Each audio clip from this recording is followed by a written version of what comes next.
Hello. Today you'll learn the basics of APA style, including the fundamentals of in-text citations and the references page. What is APA? At its core, APA style is a set of guidelines or standards or rules for formatting and writing a paper, as well as citing the sources. These guidelines were established and are maintained by the APA, the American Psychological Association. APA style is used by writers in the fields of psychology, nursing and other health sciences, and engineering.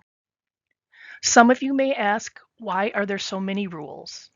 According to the APA, the guidelines are a framework created to save writers from having to reinvent the wheel. APA also says that good communicators rely on the guidelines to help them be clear and concise. Think of the publication manual and APA guides as handbooks. Consult as needed. And don't think you have to try to memorize all the rules. So I've mentioned citing sources several times already, and you may be asking, why do I have to cite in my paper? You cite to let your reader know when you've borrowed information. This gives credit to your sources. You cite to strengthen your argument by providing evidence or examples, and to indicate where that information has come from.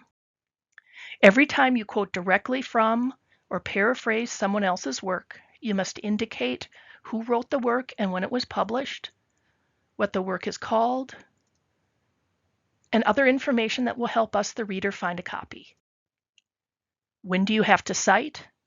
When you borrow words, direct quotes, copying and pasting, and when you borrow ideas by paraphrasing or putting another person's words into your own words.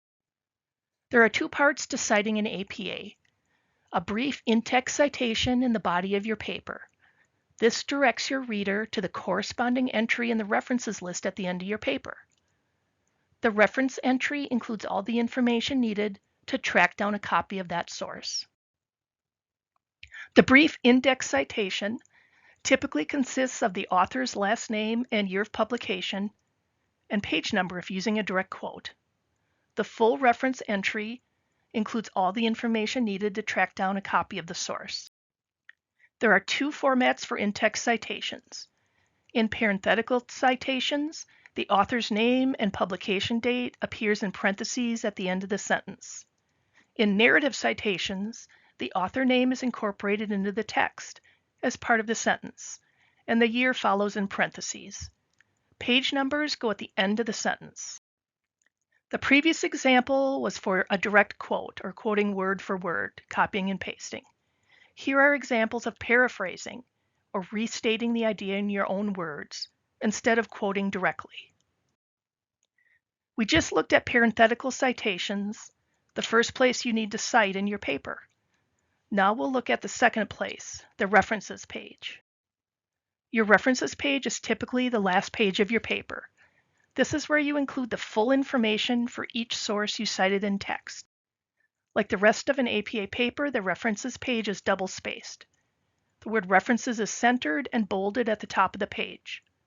List your sources in alphabetical order by author's last name, and indent the second and subsequent lines of each citation. This is called a hanging indent.